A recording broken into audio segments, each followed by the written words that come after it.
tal, mis amigos? Les saluda su hermano y amigo Jonathan Otaño. En esta ocasión le traigo una nueva video reacción, esta vez a un video que se titula La verdadera razón por la cual los judíos rechazan a Jesús. Todos conocemos que Israel como nación no aceptó a Jesús como el Mesías, aunque sí el pueblo en sí, un grupo minoritario, aceptaron a Jesús como el Mesías. Los primeros cristianos que conocemos, o los primeros creyentes en Jesús, eran judíos. Recordemos que Pedro predicando, pues se convirtieron 3,000, luego 5,000. Una gran parte de Israel aceptó los reclamos mesiánicos de Jesús como el Mesías enviado por Dios. Pero en esta ocasión vamos a ver y video reaccionar, y a la vez dar nuestro análisis final acerca de por qué los judíos no aceptan a Jesús. Veamos el video. Ya debes haber leído en la Santa Biblia que Jesús, el Hijo de Dios, presentó evidencias abrumadoras de su divinidad. Sanó a los enfermos, hizo que los sordos oyeran, los cojos anduvieran e incluso resucitó a los muertos ante los ojos incrédulos. Sin embargo, a pesar de estos milagros extraordinarios, la mayoría del pueblo judío dudó en reconocer a Jesús como el Mesías. La verdadera razón por la cual el pueblo judío rechaza a Jesús como el Mesías es un tema de gran importancia y complejidad, que ha sido objeto de estudio y reflexión a lo largo de los siglos. Al explorar esta cuestión, es fundamental reconocer que el rechazo de Jesús por parte de los judíos no es un fenómeno aislado, sino el resultado de una interacción compleja de factores históricos, culturales y teológicos. A través de varias evidencias de la Biblia y otros textos sagrados, podemos comprender más profundamente las razones detrás de este rechazo. Hay muchas razones por las cuales el pueblo judío en su mayoría rechazó a Jesús como el Mesías. En este contexto, exploraremos 4 de ellas, cada una ofreciendo una perspectiva única sobre las complejidades de este fenómeno histórico y espiritual. Es importante recordar que este análisis no busca culpar o condenar, sino buscar comprensión y aprendizaje mutuo. Al sumergirnos en este tema, nos desafiamos a reflexionar sobre nuestras propias creencias, prejuicios y actitudes hacia los demás y hacia la fe. La primera razón por la cual el pueblo judío rechaza a Jesús es que se confundieron con las profecías del Antiguo Testamento que hablaban sobre la primera venida de Jesús y su segunda venida. En la primera venida de Jesús, cumplió muchas profecías sobre el Mesías, como las que describen su carácter en Isaías 11, su lugar de nacimiento en Miqueas 5:2, y cómo sufriría y moriría según Isaías 53. Sin embargo, no cumplió todas las profecías sobre el momento exacto de su venida, como se menciona en Daniel 9:2 al 27. Sabemos todo esto, pero el problema es que también había muchas otras profecías en el Antiguo Testamento que Jesús no cumplió en su primera venida. Estas eran las que los líderes judíos tenían en mente al darse cuenta de que Jesús no las estaba cumpliendo. Argumentaron que, si Jesús no cumplía estas profecías, no podía ser el Mesías y debían rechazarlo. El lapso de tiempo entre la primera y la segunda venida de Jesús fue algo que Pablo se refirió como un misterio que fue mantenido oculto de las generaciones anteriores. Pablo menciona que, al leer esto, puedes comprender su entendimiento del misterio de Cristo, que no fue revelado a los hijos de los hombres en generaciones anteriores como ahora ha sido revelado a sus santos apóstoles y profetas por el Espíritu.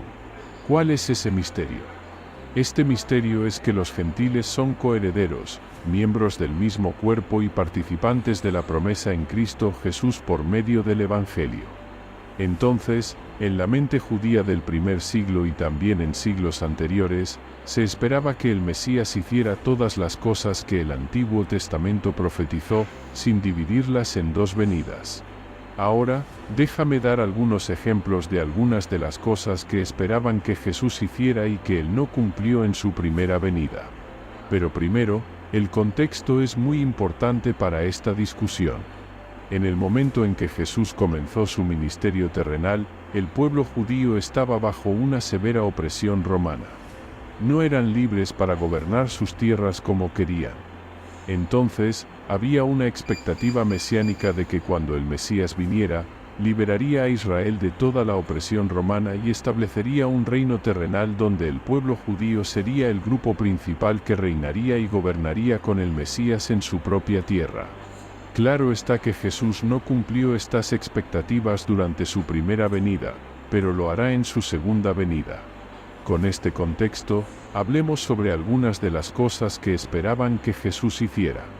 La primera cosa que esperaban que hiciera era restaurar el reino a Israel. Se pueden considerar pasajes como Joel 3:1 al 17, que hablan sobre cómo, cuando venga el Mesías, purificará el mundo del mal. También se pueden tener en cuenta otras profecías, como Salmo 2:6, que describe al Mesías reinando y gobernando con una vara de hierro, y Isaías 2:4, que habla sobre el Mesías trayendo paz al reino, para que las personas no se preparen más para la guerra. De hecho, incluso los propios apóstoles de Jesús se preguntaban si él cumpliría estas profecías del Antiguo Testamento antes de su ascensión al cielo. En Hechos 1, poco después de la resurrección de Jesús y antes de su ascensión, los apóstoles le preguntaron: Señor, ¿es ahora el tiempo de restaurar el reino de Israel? Esto muestra cómo incluso aquellos que siguieron a Jesús durante un tiempo esperaban que él liberara a Israel de la opresión romana y estableciera un reino terrenal. Sin embargo, no comprendieron que Jesús venía a inaugurar un reino diferente al que esperaban. Jesús enfatizó la importancia del arrepentimiento y el retorno a Dios, pues el reino de los cielos estaba cerca. Las personas en la época de Jesús esperaban un reino con bendiciones físicas y materiales, pero Jesús indicaba que el reino que él venía a inaugurar implicaba, principalmente, bendiciones espirituales. Por eso, Jesús dedicó gran parte de su ministerio terrenal enseñando sobre los principios de su reino y cómo podrías obtener esas bendiciones espirituales, sin centrarse tanto en las bendiciones materiales y físicas de un reino. La regeneración espiritual de Israel no solo esperaba que el Mesías restaurara a Israel, sino también que regenerara la vida espiritual de Israel. En profecías como Jeremías 31, se habla sobre la nueva alianza donde recibirían nuevos corazones y seguirían y obedecerían al Mesías y al Señor. Por lo tanto, debería haber alguna regeneración espiritual. En el centro de esta experiencia estaba el templo, pero aquí viene Jesús y predice que el templo será destruido. Por todas estas razones, los judíos decían que este hombre no podía ser el Mesías. La segunda razón principal por la cual el pueblo judío rechazó a Jesús como el Mesías, seamos honestos, es que lo escuchaban como un blasfemo. En la fe judía, hay una oración llamada Shema, que proviene de Deuteronomio 6:4 al 5 y siguientes, y dice: Escucha, oh Israel, el Señor nuestro Dios, el Señor es uno. Amarás al Señor tu Dios con todo tu corazón, con toda tu alma y con todas tus fuerzas. Esta oración es la afirmación central del pueblo de la fe judía, tanto que desde temprana edad se les enseñaba y tenían que recitarla por lo menos 2 veces al día en sus servicios, porque entendían desde jóvenes que Dios es uno, no hay otro Dios excepto Yahú, adóralo y ámalo solo a Él. Y aquí viene Jesús hablando sobre adorarlo, servirlo, amarlo, honrarlo, y ellos estaban como: no, no, no, esto va en contra de lo que me enseñaron cuando era joven, que tú eres Dios. ¿Cómo podría Dios realmente descender del cielo y tomar forma humana? Todo esto era demasiado para el pueblo judío. Entonces, Jesús llega y hace afirmaciones como esta en Juan 8:58. Jesús respondió: les aseguro que antes de que Abraham naciera, yo existo. Sabían exactamente a qué se refería. Espera, ¿Jesús está sugiriendo que él existía antes que Abraham? Sabían exactamente lo que implicaba.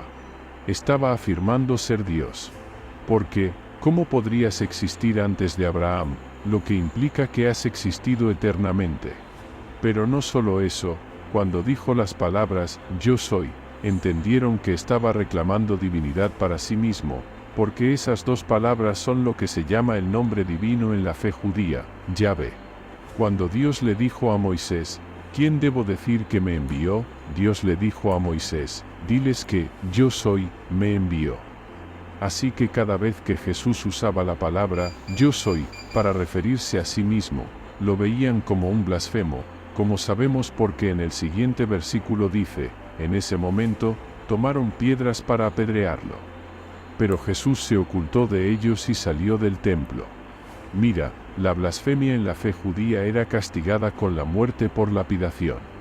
Más tarde, en el libro de Juan, Jesús dice, el Padre y yo somos uno. Sabían exactamente lo que Jesús estaba diciendo aquí porque, volviendo a Shemá, donde dice que el Señor nuestro Dios es uno, y ahora Jesús está diciendo que el Padre y yo somos uno. Lo vieron como blasfemia. Y una vez más, en el siguiente versículo, la gente tomó piedras para matarlo. Por lo tanto, la segunda razón por la que lo rechazaron como el Mesías fue porque lo veían como un blasfemo, simple y llanamente. Una de las principales razones por la que la mayoría del pueblo judío rechazó a Jesús como el Mesías fue porque Jesús desafiaba algunas de sus enseñanzas religiosas y algunas de sus tradiciones religiosas. Muchas de las enseñanzas de Jesús eran consideradas por ellos como contradicciones con gran parte del Antiguo Testamento. Debes recordar que estos rabinos estaban transmitiendo leyes fuera del Antiguo Testamento de generación en generación.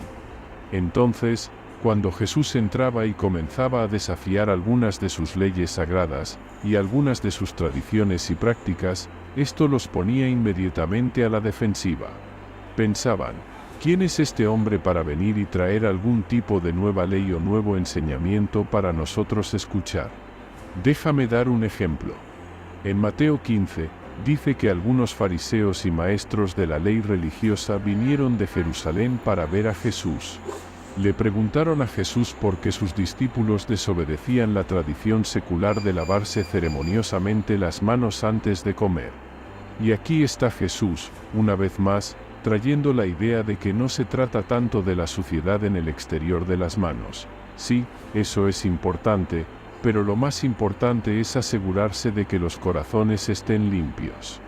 Jesús desafía esto y dice, ¿por qué crees que es justo hacer un voto y prometer dar una cierta cantidad de dinero, pero cuando tus padres necesitan ese dinero, desobedeces el mandamiento más básico de ayudar y honrar a tus padres porque dices, ya me comprometí este dinero para dar al sistema religioso local? Entonces, Jesús desafiaba algunas de sus prácticas y tradiciones.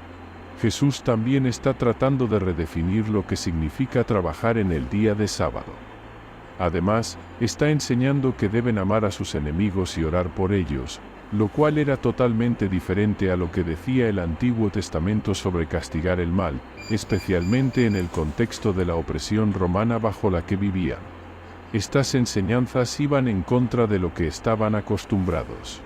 Aquí hay otra manera en la que Jesús estaba presentando nuevas enseñanzas para ellos, y ellos pensaban, no, este hombre no puede ser el Mesías. En Marcos 2, Jesús sana a un hombre paralítico. Cuando Jesús ve la fe de ellos, le dice al paralítico, hijo, tus pecados están perdonados. Esto puso a los líderes religiosos a la defensiva de inmediato, pensando, ¿qué está diciendo? Esto es blasfemia. Solo Dios puede perdonar. En su sistema, la expiación de los pecados era a través de sacrificios, yendo a un sacerdote y llevando el animal adecuado para expiar los pecados, incluso en el día de la expiación, Yom Kippur, como se describe en Levítico 16. Todo esto estaba prescrito en el Antiguo Testamento como la única manera de ser perdonado por los pecados. Y ahora, este hombre dice que puedes ser perdonado por tus pecados porque así lo digo yo. Ellos pensaban, ¿quién se cree que es?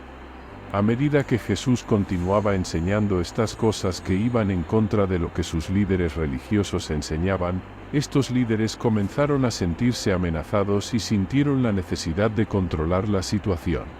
No querían que los miembros de la fe judía comenzaran a seguir a Jesús. Ahora, como mencioné, Hay muchas otras razones por las cuales Jesús fue rechazado como el Mesías, pero permíteme dar la cuarta y última razón que hablaremos en este vídeo. Simplemente, sus corazones estaban endurecidos con respecto a la verdad. Una forma en que Jesús mostró esto fue resucitando a Lázaro. En Juan 11, Jesús resucita a un hombre muerto del sepulcro, un hombre que llevaba 4 días muerto. Su nombre era Lázaro. Observa la respuesta del pueblo judío después de que Jesús resucitara a un hombre de entre los muertos, un milagro que normalmente solo Dios podría hacer. Sin embargo, observa cómo reaccionaron. Muchas personas que estaban con María creyeron en Jesús cuando vieron esto, pero otros fueron a contarles a los fariseos lo que Jesús había hecho. En lugar de decir, oye, acabo de presenciar algo que nunca había visto antes, algo que solo Dios puede hacer, optaron por tener una larga conversación sobre cómo podrían detener a Jesús, cómo podrían controlarlo, y en última instancia, cómo podrían matarlo. A partir de ese momento, los líderes judíos comenzaron a planear la muerte de Jesús. La realidad es que el pueblo judío rechazó a Jesús como el Mesías porque no querían creer. Sus corazones estaban endurecidos con respecto a la verdad. Jesús se convirtió en una piedra de tropiezo para ellos. Incluso llegaron a afirmar que Jesús estaba realizando todos estos milagros por el poder de Satanás. Por lo tanto, por todas estas razones, Jesús se convierte en lo que Pablo describe como una piedra de tropiezo, una piedra sobre la cual los judíos continuaron tropezando. En otro lugar de la Biblia dice que esta piedra fue rechazada por los constructores, que es Jesús. Los constructores eran el pueblo judío y lo rechazaron. Ahora esta piedra se ha convertido en la piedra angular de la fe cristiana. Pablo dice en Romanos capítulos 9 a 11 que, debido a la caída del pueblo judío, ahora se abre la puerta para personas como tú, personas como yo, los gentiles, que ahora pueden ser incluidos o injertados en la familia de Dios. ¿Por qué sucedió todo esto? La historia nos muestra que el rechazo de Jesús como el Mesías por parte del pueblo judío se debió a una serie de factores complejos. Desde interpretaciones erróneas de las profecías del Antiguo Testamento hasta diferencias fundamentales en las enseñanzas religiosas y tradiciones, hubo un desajuste entre las expectativas judías y la misión de Jesús. Además, el endurecimiento del corazón hacia la verdad por parte de muchos líderes religiosos contribuyó a la oposición a Jesús y a su mensaje. ¿Qué debemos hacer como gentiles en relación a los judíos? Como gentiles, debemos tener una actitud de respeto, comprensión y amor hacia nuestros amigos judíos. En lugar de juzgarlos por sus creencias o rechazarlos por diferencias teológicas, debemos buscar la unidad y la reconciliación.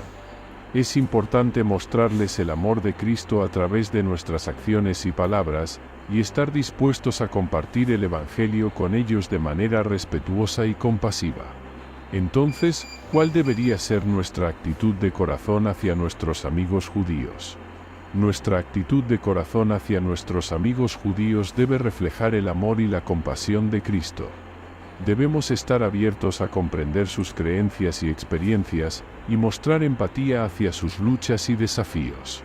En lugar de juzgar o condenar, debemos ofrecer amistad, apoyo y oración, buscando siempre la unidad y la reconciliación en Cristo. ¿Qué debemos sentir en nuestros corazones hacia nuestros amigos judíos? En nuestros corazones hacia nuestros amigos judíos, debemos sentir un profundo deseo de amor, compasión y reconciliación. Debemos sentirnos motivados a orar por su bienestar espiritual y físico, y a buscar oportunidades para compartir el amor de Cristo con ellos. Nuestra relación con los judíos debe estar marcada por la humildad, el respeto y el deseo sincero de verlos reconciliados con Dios. ¿Se cumplirán las profecías sobre el Mesías en la segunda venida de Jesucristo? Según la enseñanza bíblica, muchas profecías sobre el Mesías que no se cumplieron en la primera venida de Jesús serán finalmente cumplidas en su segunda venida. La Escritura nos enseña que Jesucristo regresará para establecer su reino en la tierra y cumplir todas las promesas y profecías relacionadas con su reinado.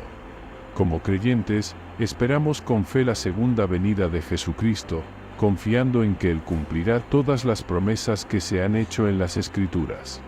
Si te interesan estos temas, suscríbete a nuestro canal para más contenido inspirador y reflexivo sobre la fe y la espiritualidad. Bien, mis hermanos y amigos, como acabamos de ver y escuchar, la verdadera razón por la cual el pueblo judío rechazó a Jesús como el Mesías. Son muchas las razones, no es un tema sencillo, es un tema muy complejo, mis hermanos.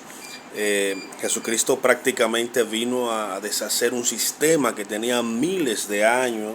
Por ejemplo, cuando una persona cometía un error, un pecado, pues iba con un cordero o al animal que le exigía la ley, pues expiaba ese pecado en el templo. Ahora viene Jesús y dice que Él puede perdonar los pecados. Es una confusión para el pueblo de Israel. Ahí dieron 4 razones muy claras acerca de por qué el pueblo judío no creyó en el Mesías. Pero es un tema complejo, mis hermanos. Por ejemplo, para poder entender el rol de Israel ahora en este tiempo del Evangelio, es bueno leerse Romanos capítulo 9, capítulo 10 y capítulo 11. Y en uno de esos versos, Pablo dice que si la negación de la aceptación de Jesús como el Mesías para el pueblo de Israel resultó en salvación para los gentiles, ¿cuánto más será su aceptación sino vida de entre los muertos?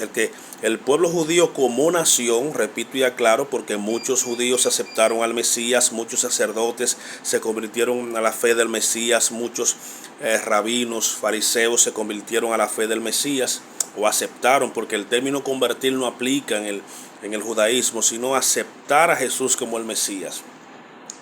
Pues cuando Jesús viene, prácticamente destroza su sistema que tenía miles de años.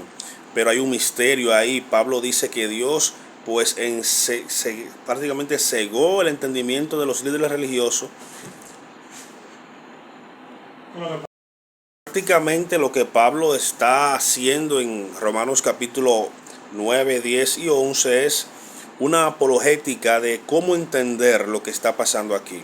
No es que, dice Pablo en el versículo 11 de Romanos capítulo 9, dice aquí Romanos 11, de 11 a 36, digo pues, ¿ha tropezado Israel para que cayesen? En ninguna manera, pero por su transgresión vino la salvación a los gentiles para provocarlos a celo. Y dice el versículo 12, si su transgresión es la riqueza del mundo y su defección la riqueza de los gentiles, ¿cuánto más plena restauración? Porque a ustedes hablo, gentiles, por cuanto yo soy apóstol a los gentiles, honro mi ministerio. Por si en alguna manera pueda provocar a celos a lo de mi gente y hacer salvo a algunos de ellos. Porque si su exclusión es la reconciliación del mundo, ¿qué será su admisión? Sino vida de entre los muertos. Si las primicias son santas, también lo es la masa restante. Y si la raíz es santa, también lo es las ramas. Y esto es lo que trata de explicar el apóstol Pablo. No es que Dios ha desechado a Israel, sino que es un plan eterno, un misterio de Dios.